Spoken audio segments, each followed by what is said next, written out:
Standby and action. Ahlan wa sahlan guys. Assalamualaikum warahmatullahi wabarakatuh. Marhaban bikum fi qanatina Qafirdaus.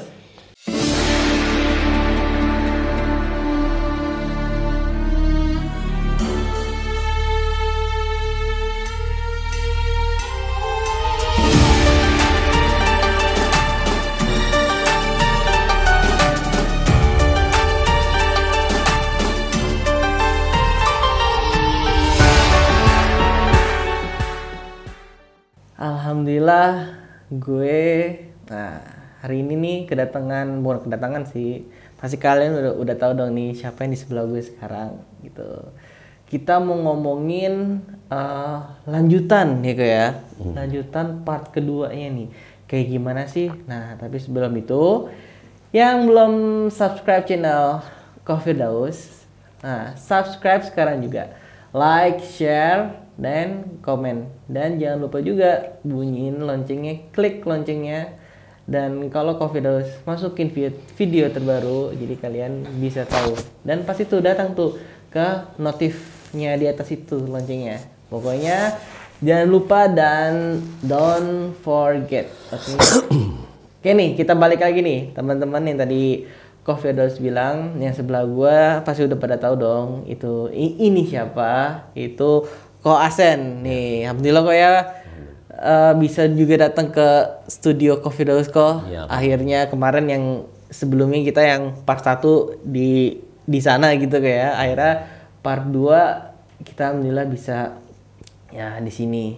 Dan sebelumnya juga ya baru sempat hari ini kok ya, kemarin kita pengen share lagi, ngobrol lagi part 2-nya, dan ya kok Asennya juga waktunya nggak tepat mulu, dan baru hari ini tepat gitu kok ya. Ya, insyaallah. Iya, alhamdulillah. Nah, gini kok. Kemarin tuh kok banyak yang nanya ini. Teman-teman semuanya pada nungguin. Ini part 2-nya kapan nih?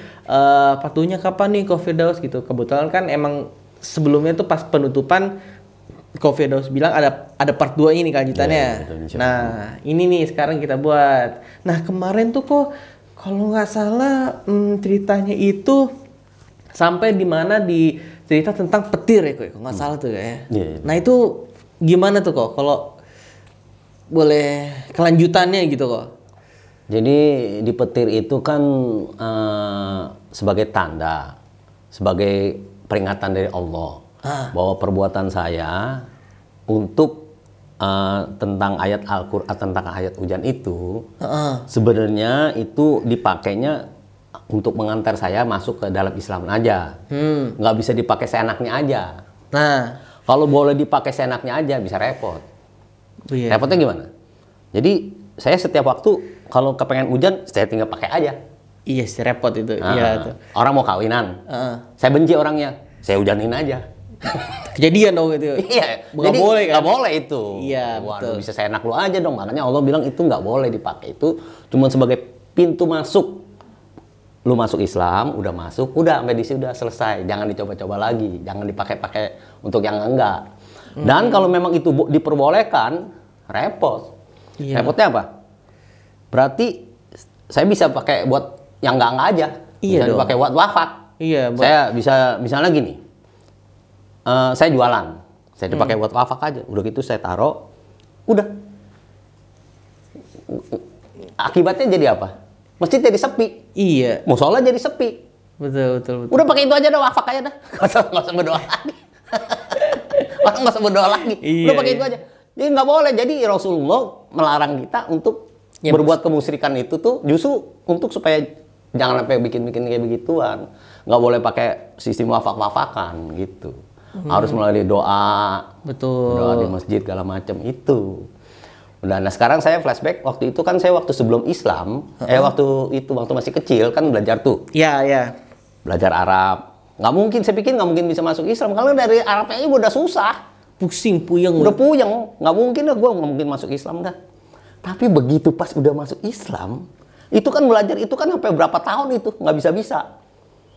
Di sekolahan, belajar Arab, cara nyambung susah. Tapi begitu pas udah masuk Islam, ya Masya Allah. sepertinya antara otak sama ini nih kayaknya ada nyambung, ada yang ngajarin. Iya, iya, betul, betul. Coba lu belajar ini gitu. 5 hari bisa baca. Dulu sampai bertahun-tahun nggak bisa. Iya. Iya, aneh, Pan. Pas begitu udah terima Islam, kita udah terbuka. Kayaknya kok gampang amat 5 hari bisa baca Quran. 5 hari loh ya? 5 hari bisa baca Quran. Dari Iqra segala macam gitu. Jadi pas saya waktu pas lagi belajar, kan saya di percobaan yang ketiga, waktu itu di percobaan yang ketiga, kalau bagi yang baru nonton mungkin nggak ngerti kalau nggak paham ya, justru dia mesti nonton yang part ke-1 dulu. Betul. Jadi baru nanti dia lanjut yang sekarang.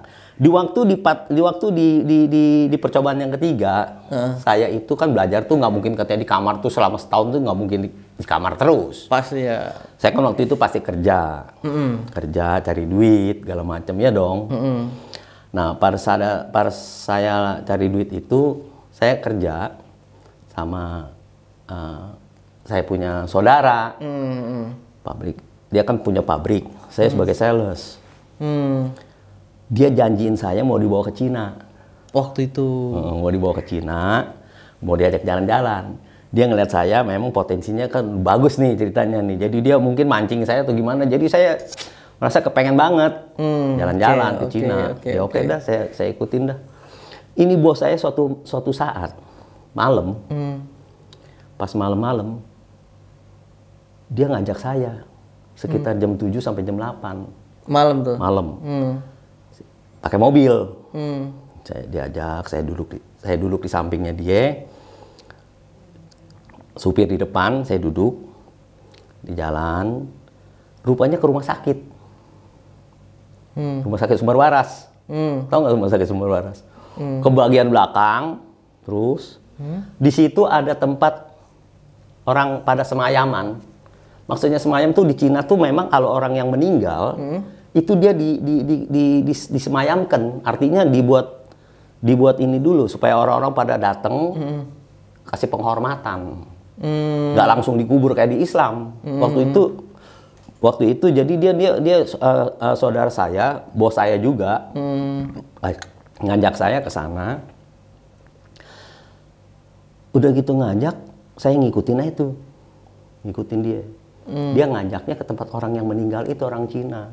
Tahu-tahu saya di belakangnya dia saya ngikutin, tahu-tahu dia dikasih sio, saya dikasih sio juga. Sio yang buat sembahyang. Saya kaget. Aduh.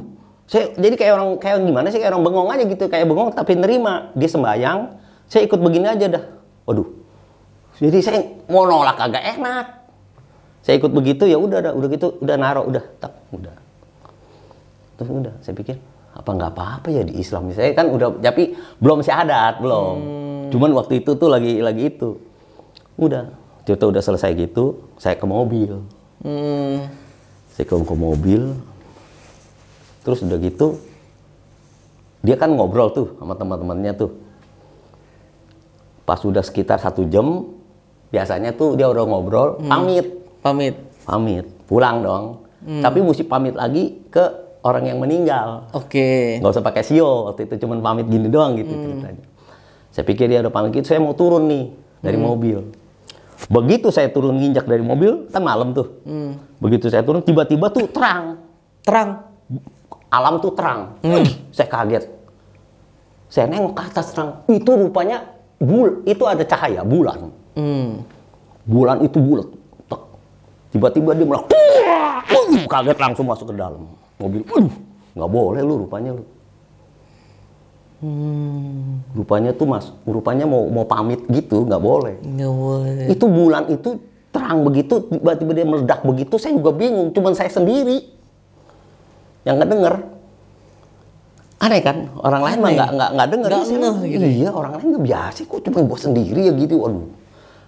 Wah, nggak boleh lu kayaknya lu gitu. Itu peringatan dari Allah, nggak boleh. Waktu itu kan pernah gempa nih. Gempa juga saya sendiri juga. Saya juga bingung kenapa saya didapatnya kayak begitu. Iya waktu itu ya. Iya. Kayak gempa saya sendiri. Giliran cahaya begitu juga. Tapi yang nggak boleh punya. Begitu. Nah sekarang udah gitu udah pulang. Nah, nggak pamit tuh tapi tuh. nggak pamit lagi ke orang yang meninggal itu. Tungguin teman datang sampai ke mobil berarti? Iya, bos naik ke mobil udah jalan. Bos juga udah nggak katanya suruhin lu enggak. Bos juga nggak maksa, dia tahu saya Islam. Cuman saya merasa nggak enak sebenarnya waktu itu. Cuma Allah mesti kasih petunjuk sama saya bahwa tuh lu jangan begitu. Nggak boleh sebenarnya. Jadi saya nggak ngerti kan belum syahadat. Belum syahadat juga belum berguru. Betul. Gitu. Udah begitu pulang kerja seperti biasa. Suatu malam saya malam-malam tiba-tiba saya berasa kepengennya tuh tiba-tiba kok kepengen menyendiri gitu. Gitu saya menyendiri tapi kebetulan itu sampai jam 11:30 malam kan sepi tuh. Sepi saya menyendiri. Tiba-tiba saya ngedengar suara orang yang lagi kiroan. Kiroah. Murotal gitu ya? Murotal. Bagus sekali. Saya bilang ini suara dari mana ya orang yang ngaji ya namanya ya. Ngaji tadarus lah. Ya tadarus kayak bukan nih pokoknya dia tuh kayak suara kayak Muammar gimana sih? Iya. Dia ngaji tuh suaranya indah banget. Ini saya keluar, ini dari mana ya suaranya? Padahal sepi itu di situ ya? Nggak ada orang. Dari mana ya suaranya? Saya perhatiin terus. Katanya saya dengar, dari langit.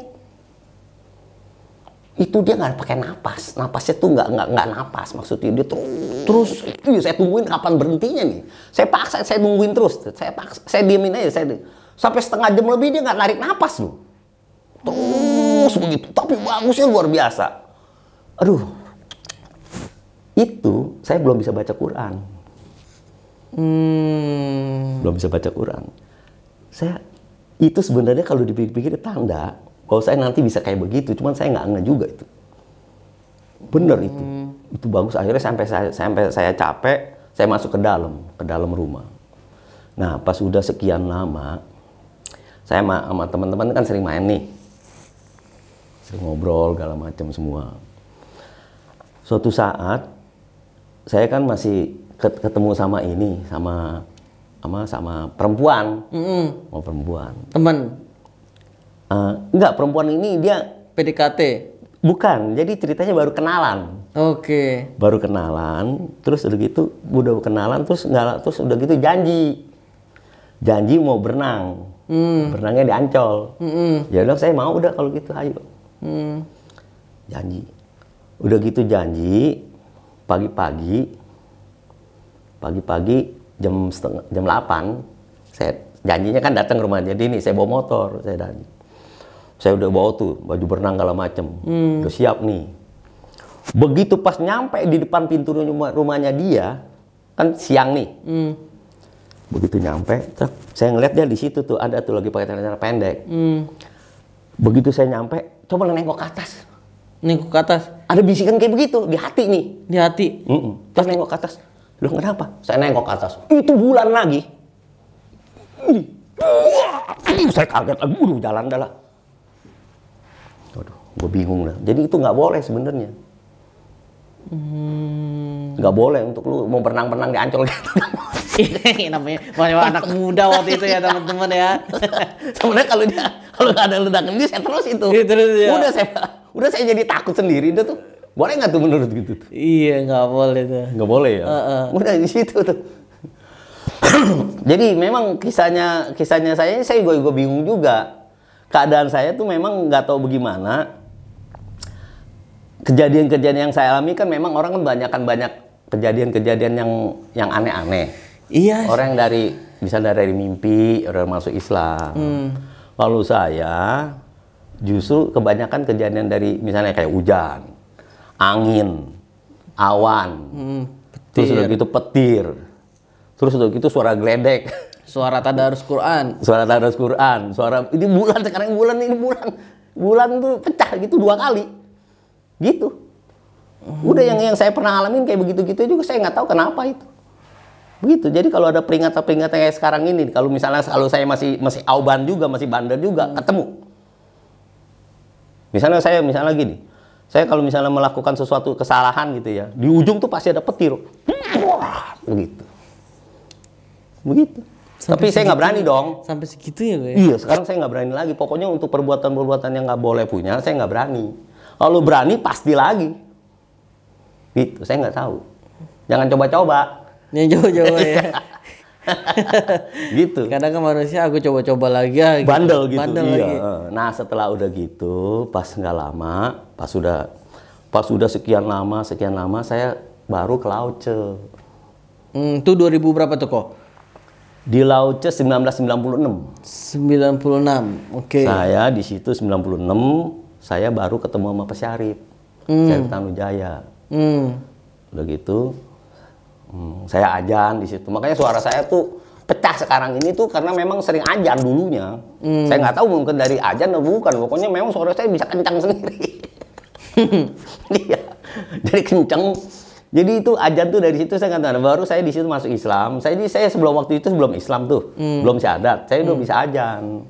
Jadi di Lauce saya ajan, saya kenalan sama mereka. Baru sama Pak Syarif Tanuja saya diislamin di situ. Cari guru, belajar kemana-mana. Jadi pengalaman-pengalaman kayak gitu ya begitu keadaannya udah. Gitu. Jadi tahun 1996 kok ya. 96. Akhirnya di situ kok Asen memutusin untuk syahadat. Belum. Tahun itu. Tahun itu memang jadi dia orang juga memang pada nggak tahu ya kalau saya tuh udah dikiranya udah Islam saya. Karena memang udah seperti biasa. Padahal saya belum syahadat. Baru di situ saya minta disyahadatin. Bahwa saya sebenarnya belum Islam nih. Oh dia kaget gitu. Oh lu belum Islam ya udah sebutin 2 kalimat syahadat. Oh pada gitu. Baru langsung syahadat di situ. Udah gitu baru saya jadi tambah gitu. Jadi tambah kok ya. Iya ditambah-tambah gitu. Udah gitu. Jadi sekarang kalau mau melakukan suatu perbuatan yang nggak bagus punya, pasti ada kayak tanda gitu ya. Ada tandanya. Ada tandanya yang suara geledek, suara apa gitu. Saya sering misalnya melakukan gini, saya misalnya waktu itu ya pernah melakukan suatu perbuatan yang nggak sadar punya dosa. Saya minta ya Allah tolong ampuni hamba ya Allah. Tolong kasih bukti bahwa hujan nih. Gitu. Minta buktinya gitu bahwa saya memang udah diampunin gitu. Langsung dia hujan. Alhamdulillah. Dia gitu. Gitu ya. Alhamdulillah hujan. Aduh, tapi sambil nangis tuh biasanya gitu, Us. Nah, tapi sampai sekarang kok misalkan itu kan iya jangan cari dosa, jangan misalnya ada arak nih, saya coba minum. Itu nggak boleh. Saya nggak berani, udah nggak berani. Misalnya saya nekat nih. Minum. Itu mah namanya ngecoba Allah. Nanti Allah malah nggak ampunin kan.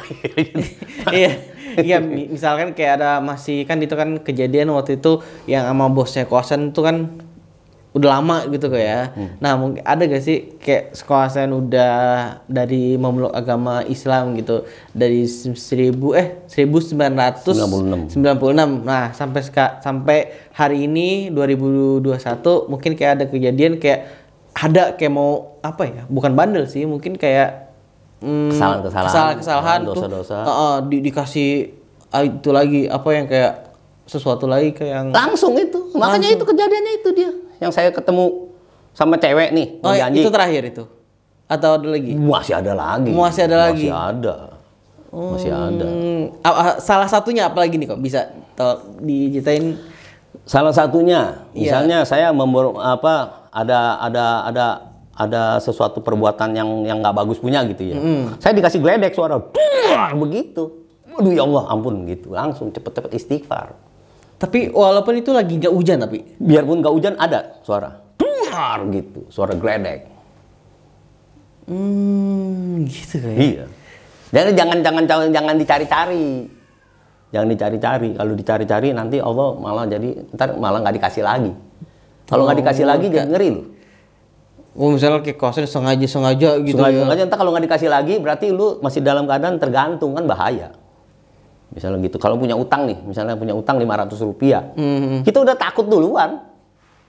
Gitu. Misalnya kalau misalnya ngeliat orang main judi, main apa, ya kan lu orang buat apa gitu. Misalnya main judi itu untuk apa? Main koprok nih. Lu sekarang saya tanya nih sama teman-teman nih kadang-kadang, lu main koprok? Iya. Lu menang? Iya. Untuk apa duitnya? Nah. Untuk apa duitnya? Iya. Ya dia bilang bisa buat bayar utang katanya. Lu utang apa pada saat itu? Utang sejadah. Sejadah lu jadi haram. Lu sholat hari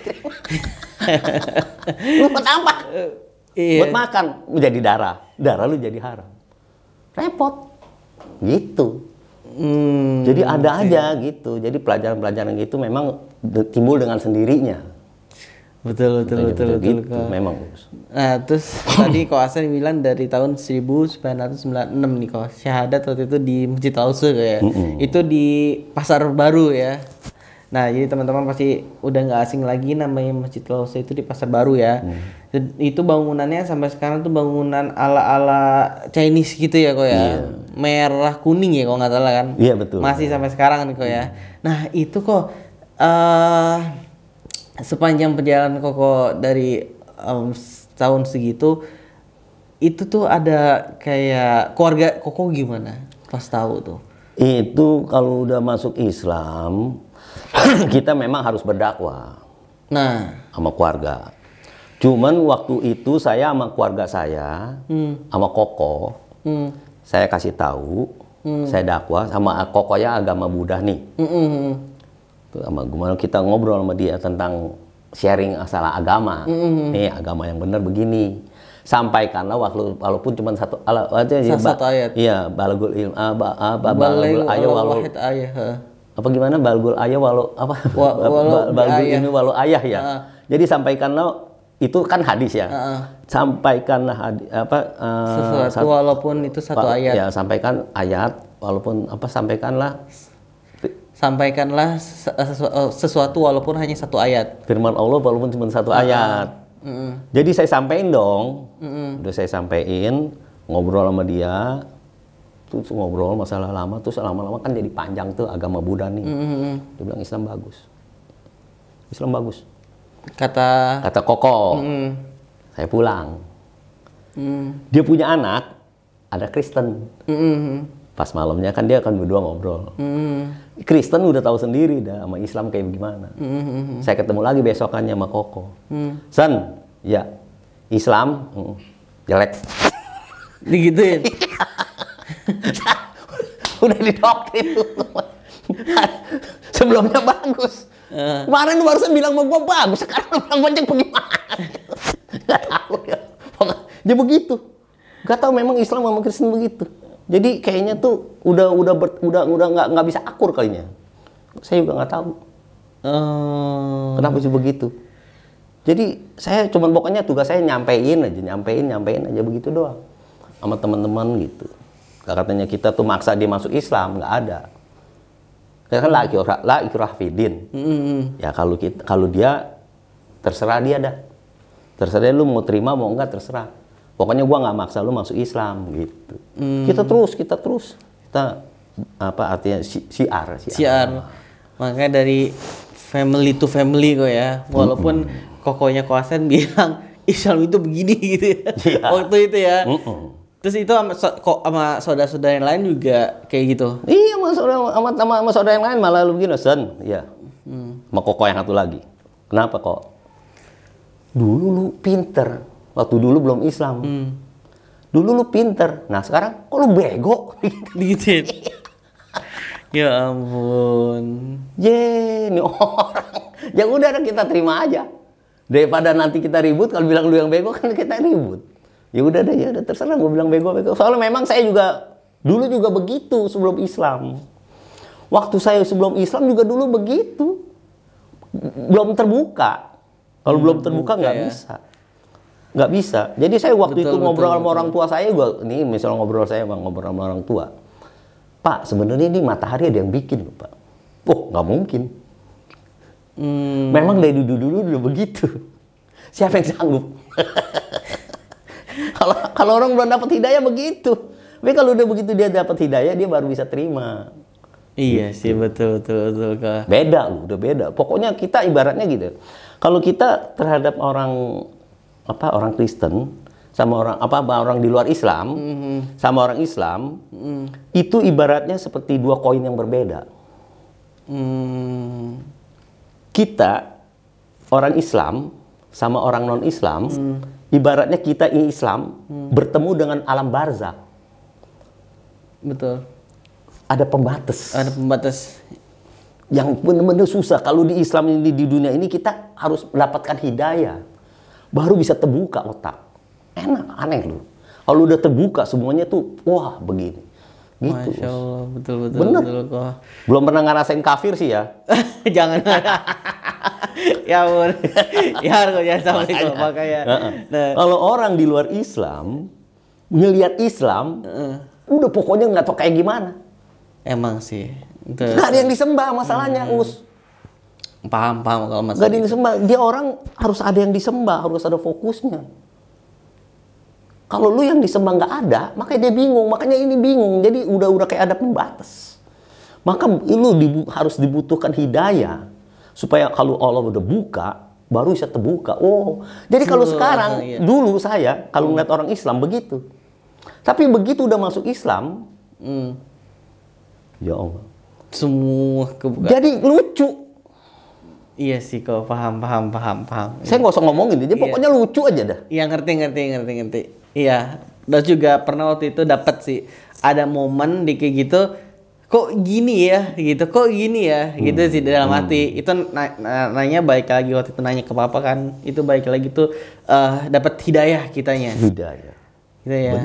Islam bener-bener. Masya Allah. Nah, jadi gitu teman-teman, semuanya kita udah dengerin lanjutan ya kok ya. Yang part 2-nya Ko Asen lanjutin yang pertama.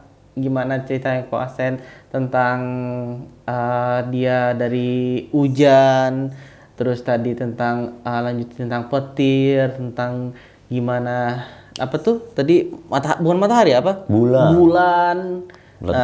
Terus segala macem, dan katanya masih banyak lagi ya pokoknya kata Ko Asen kalau ngelakuin sesuatu yang nggak baik pasti ada tandanya kok. Ada tandanya.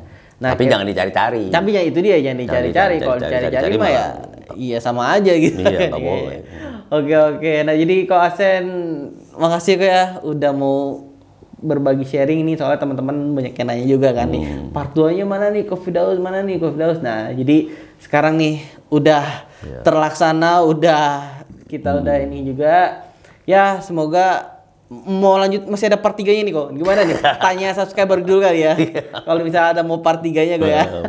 Nah, pokoknya teman-teman yang tadi Ko Asen dengerin cerita kan itu masih ya mungkin pengalaman beliau masih banyak ya, dan masih banyak kisah-kisah cerita yang kita dapat, yang kita biar jadi ya tambah masukan biar jadi semangat juga kok ya. Nah, kalau yang mau setuju buat part 3 mah terus komen aja ya. Pokoknya lanjut atau enggak part 3 pokoknya di komen aja bilang ya. Gitu kok ya. Enggak apa-apa kok ya. Insyaallah. Dan makasih Ko Asen udah datang hari ini juga berbagi cerita ya kok ya. Walaupun nanti ceritanya masih banyak lagi, mungkin ntar lain waktu kita part 3 bisa sharing-sharing lagi kok ya. Amin, dan doain semoga kita sehat-sehat semua kok ya. Ko Asen juga, Ko Firdaus juga, dan tim-tim Ko Firdaus juga. Dan juga doain juga semoga subscribernya makin banyak. Wah, nambah terus, dan teman-teman juga pada suka sama video Ko Firdaus, dan maafin juga kalau ada kesalahan-kesalahan. Iya, dan maafin juga ada salah-salah kata gitu, dan semoga video yang setiap kali Ko Firdaus upload berfaedah dan bermanfaat buat kalian semua. Amin ya rabbal alamin. Dan terima kasih kok sekali lagi kok ya udah datang hari ini. Semoga Ko Asen sehat-sehat selalu kok ya. Amin ya. Amin ya rabbal alamin. Dan bisa ada quotes kok. Yang quotes pertama Quotes-nya itu kalau misalnya untuk orang yang muslim yang dari kecil itu coba kalau misalnya dia lihat ke orang mualaf, kalau saya nih mualaf, kalau kita lihat orang mualaf semua, kalau giliran dia mau sholat, dia itu wanti-wanti. Wanti-wanti takut digetok dari belakang sama orang tuanya, sama keluarganya. Lu sholat sejadah diapain segala macam, diapain, pokoknya udah ketakutan dah. Itu dia mau sholat aja setengah mati. Kalau orang yang Islam, yang dari kecil, lu disuruh sholat tempat disiapin. Tapi kalau susah, itu dia tuh kuatnya. Lihatnya ke situ. Maka jangan sampai susah-susah begitu untuk sholat. Rajin dong. Kita lihat orang yang mualaf, mau sholat nyumpet. Betul. Dia mesti cari nih. Kita lihat gitu. Jadi kalau misalnya udah sampai begitu, nggak mau juga sholat, be a good muslim kata orang itu, be a good muslim, or die as syuhada ya katanya. Oke. Ya kayak begitulah. Kayak modelnya begitu deh gue iya. ya. Oke, jadi buat teman-teman itu quote penutupan dari Koasen, intinya jangan malas-malas untuk Jangan sholat. malas-malas untuk sholat orang muslim. Karena kita mesti bercermin kepada orang yang mualaf, yang mau sholat tuh setengah mati. Betul. Nyari tempat aja sholat mesti nyumpet-nyumpet gitu. Saya juga dulu pernah ngalamin gitu, Pak. Oke Koasen, terima kasih kok ya sekali lagi. Dan oke, penutupan dari Qafirdaus. Syukran li musyahada fi qanah Qafirdaus. Wa sanashufukum fil usbu' al-qadim wa usbu' marratan ukhra. Wa il'an ya kullu nas li lissa subscribe qanah Qafirdaus. Subscribe al-an. Like, share, and comment lianna kullu balash. Wa syukran jazilan. Wa billahi taufiq wal hidayah. Wallahu muwaffiq ila aqwamit thariq. Wassalamualaikum warahmatullahi wabarakatuh. Waalaikumsalam warahmatullahi wabarakatuh.